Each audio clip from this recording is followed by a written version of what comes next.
sampai sempet nangis gitu. Hah?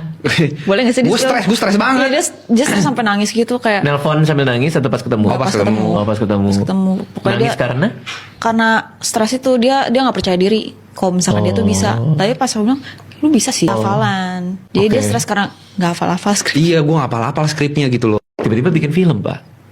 Itu gimana ceritanya tuh? Nah itu juga tuh. Nah itu juga tuh. Kaget tuh Tiba-tiba gua. di kontrak. Lu juga kaget. Kaget. Jadi abis maraton itu kan dapat ini Arab bilang dapat calling main film. Oke. Gue bilang congrats. Gue kira buat dia kan congrats. Dia bilang enggak, tapi ini semua. Wow. Semua. Gue bilang apaan sih lu? Gue bilang apaan sih lu? Gue nggak mau. Gue bilang gitu kan. Karena di kehidupan gue tuh nggak pernah ngebayangin diri gue itu main film pertama. Bukan cita-cita lah. Ya. Sama main musik.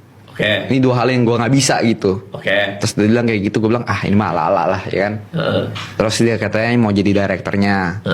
Dari PH-nya kan mempercayai seperti itu. Ngobrol, meeting di rumah, ngobrol. Macem. Udah itu sebenarnya dia ngurus tuh, gue nggak apa-apa. Gue bilang ya paling gue jadi cameo. Terus dia katanya mau jadi direkturnya. Dari PH-nya kan mempercayai seperti itu. Ngobrol, meeting di rumah, ngobrol. Macem. Udah itu sebenarnya dia ngurus tuh, gue nggak apa-apa. Gue bilang ya paling gue jadi cameo paling berapa detik gitu kan. Oke. Dar keluar. Keluar nih apa? Maksudnya kayak udah karakter kan. Oh, Udah ada skripnya karakter. Gue bilang kok banyak banget kata gue. Maksudnya kan nggak ada ilmunya kan. Maksudnya gue nggak belajar dari mana. Untungnya banyak sih. Maksudnya kayak bantuan dari acting coach. Ada acting coach. Ada gitu. Okay. Terus ada workshopnya juga kan. Jadi lumayan membantu. Awal-awalnya kayak panik lah lumayan. Gue sering ngechatin dia tuh. Gue bilang gue kayaknya nggak bisa deh. Oh iya, dia sempat ragu. Terus gue nggak bisa deh kayaknya. Nggak bisa. Apa gimana sih? Aku sampai sempet nangis gitu. Hah? Boleh gak sih? Gue stres banget. Iya, dia stres sampai nangis gitu kayak. Nelpon sambil nangis atau pas ketemu? Oh, pas ketemu. Oh, pas ketemu. Pokoknya Nangis karena stres itu dia nggak percaya diri. Kalau misalkan dia tuh bisa. Tapi pas aku bilang, lu bisa sih. Karena kan ini field baru gua.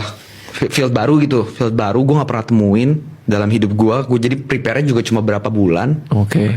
Abis itu gua nggak bisa ngapal, Bang. Gue tuh susah banget ngapal. Dia lemah di hafalan. Jadi dia stres karena nggak hafal-hafal skrip. Iya, gua ngapal-hafal skripnya gitu loh.